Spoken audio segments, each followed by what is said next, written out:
नमस्कार दोस्तों, मेरे YouTube चैनल में आप सभी का एक बार फिर से स्वागत है। आज हम सुनेंगे देवशयनी एकादशी की व्रत कथा।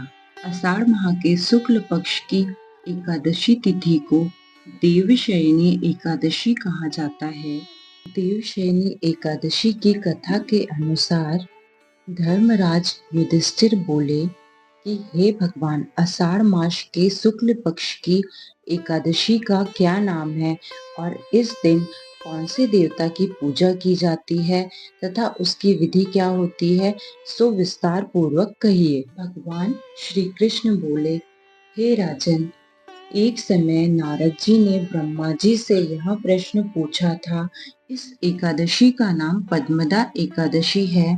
इस व्रत के करने से भगवान विष्णु प्रसन्न होते हैं। मैं यहाँ एक पौराणिक कथा कहता हूँ, ध्यान पूर्वक सुनो। सूर्यवंशी मानधाता नाम का एक राजा था। एक समय उस राजा के राज्य में 3 वर्षों तक वर्षा नहीं हुई, जिससे राज्य में अकाल पड़ गया और प्रजा अन्न की कमी के कारण अत्यंत दुखी रहने लगी। एक दिन राजा प्रजा से बोले, वर्षा के न होने से आप लोग दुखी हो। अपने राजा के पापों के कारण ही प्रजा को दुख भोगना पड़ता है। मैं बहुत सोच विचार कर रहा हूँ, फिर भी मुझे कोई अपना दोष नहीं दिखाई पड़ रहा है। मैं आप लोगों के दुख को दूर करने के लिए बहुत यत्न कर रहा हूँ। ऐसा कहकर राजा मानधाता भगवान की पूजा कर कुछ मुख्य आदमियों को लेकर वन की ओर चल दिए। वहां पर ऋषियों के आश्रम में घूमते घूमते पहुँचे तथा अंत में ब्रह्मा के पुत्र अंगिरा ऋषि के पास जा पहुँचे। राजा ने उनके सन्मुख प्रणाम कर कहा, हे महर्षि, मेरे राज्य में 3 वर्षों से वर्षा नहीं हो रही है। इससे अकाल पड़ गया है और प्रजा महान दुखों को भोग रही है। प्रजा के दुख को दूर करने के लिए कोई उपाय बतलाइए। इस पर वह ऋषि बोले, हे राजन, यह सतयुग है जो सभी युगों में श्रेष्ठ है। इसमें धर्म के चारों चरण सम्मिलित हैं, अर्थात इस युग में धर्म की सबसे अधिक उन्नति है। परंतु आपके राज्य में एक शूद्र अधर्म का आचरण कर रहा है। इसी दोष के कारण आपके राज्य में 3 वर्षों से वर्षा नहीं हो रही है।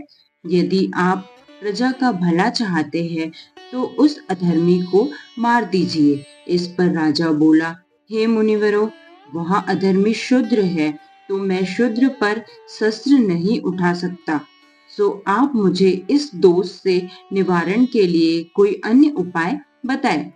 तब ऋषि बोले, हे राजन, यदि तुम ऐसा ही चाहते हो तो आषाढ़ माह के शुक्ल पक्ष की पद्मदा नाम की एकादशी का व्रत विधि पूर्वक अपनी प्रजा तथा मंत्रियों सहित करो।